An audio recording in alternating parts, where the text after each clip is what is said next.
everyone, it's Lisa Ross, though you may know me better as Paper Daisy Creations. And I am so excited because today our Wings of Wonder is going to be joined together and we're going to finally take flight. I've created a little mini version of what you have, and I realize that this looks quite different than what you have. You have so many beautiful colors, you've got chevrons, but this is just to give you an idea, and it's small enough that I could fit it in my light box. In fact, I even put this one on a double-pointed needle just so that it would not, so that the cords would not interfere with what I want to show you today. So right now you have your clue 1, which I have designated with this yellow stripe. Again, you've got your beautiful plumage, your birdseed, everything, but this clue is finished. You have clue 1 and clue 2 together in your shape. You've got some zigzags over here, and this is ready to be joined. The important thing with this clue is that it is right side facing up. And I've put this yellow stripe here not only to designate it as clue 1, but I wanted to designate the right side versus the wrong side. So your wrong side is going to have all of those little pearl bumps of color. And again, you've got chevrons, but I want you to be sure that that side is right side facing up, and it's actually going to slant to the left a bit. Clues 3 and 4 I've designated with this blue stripe, and that is also going to be right side facing up. So this is the clue that you've just finished. It slants to the right, and you do not want that wrong side with all those pearl bumps showing. We want it to be the right side facing up. If you did not break your yarn at the end of clue 4, you should go ahead and break your main color, but you should leave color 1 attached. That's the color that we're going to be using. Now, obviously I don't have color 1 attached, so I'm going to attach a pink yarn just so that you can see very clearly how it's being used in this clue. So both of your clues are right side facing up. We're not going to work with clue 1 just yet. So this is clues 1 and 2. I'm going to set it to the side, and I'm going to be working with the side that I just finished, clues 3 and 4. I've broken my main color and I'm joining color 1, though you probably have color 1 attached already. I'm using this pink yarn just so that it can designate that color very clearly for the video. All right, so I'm doing some different things with the stitches. I'm going to start out by working 2 stitches. And just since I'm joining that new yarn, I'm going to go ahead and hold my tail together. I like to do that for working the first few stitches anytime I join a new color.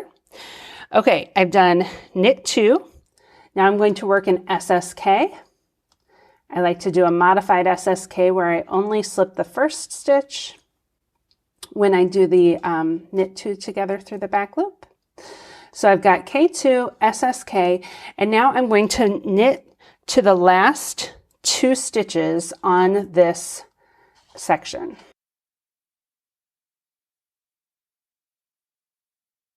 All right, I'm at the last 2 stitches on clues 3 and 4. And I'm going to knit those 2 together.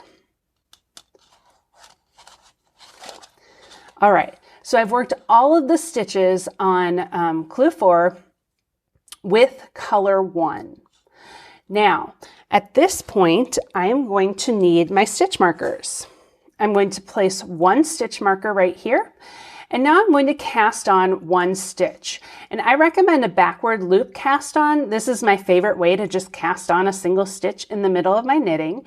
And there's different ways to do it. But essentially what we need to do is take that yarn and twist it to make a loop like that. What I like to do as I'm holding it in my left hand, this is how I hold my yarn when I'm knitting continental style. So I will point my finger down, and then I can just slide the needle under the loop that has been created. So you just need to introduce a twist in the yarn. Some people like to do it with their thumb. So you can take the yarn and put it over your thumb, pull your thumb towards you, and just cast on that stitch. Or just taking the yarn, holding it, twisting it to create a loop and putting it, oops, putting it on your needle. That's all it is just a twisted bit of the yarn to make that backward loop cast on.